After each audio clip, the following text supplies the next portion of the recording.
I don't normally talk about our healthcare system because my priority is social determinants of health.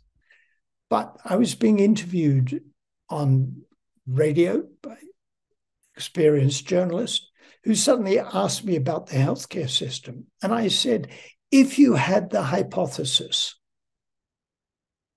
that the government was seeking to destroy the National Health Service, then all the evidence is consistent with that hypothesis.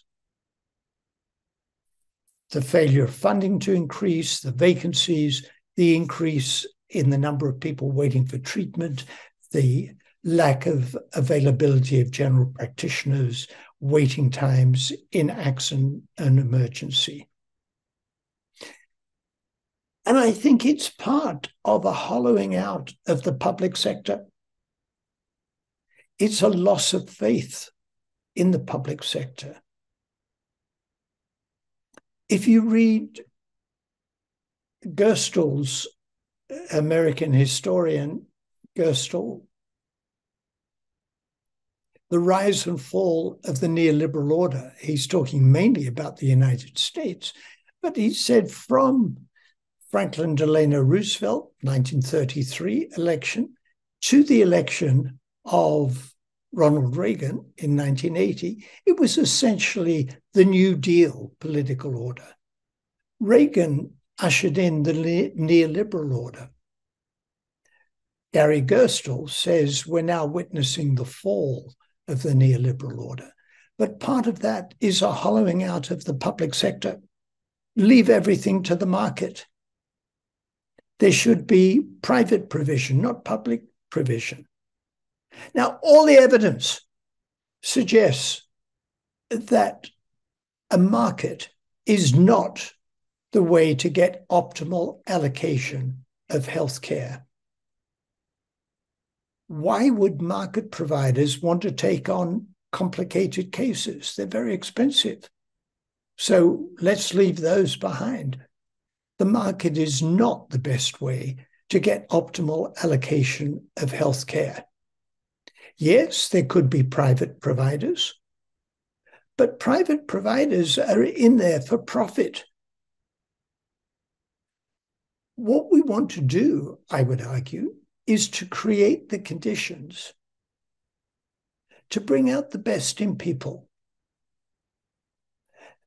People working in the National Health Service, in general, are motivated by doing the best. They're not motivated by profit. They're motivated by improving the health of the people they serve. And those of us in public health are motivated by improving the health of the populations that we serve. Now, alongside the problems in the healthcare system, in Britain, funding for organized public health has been slashed, cut dramatically.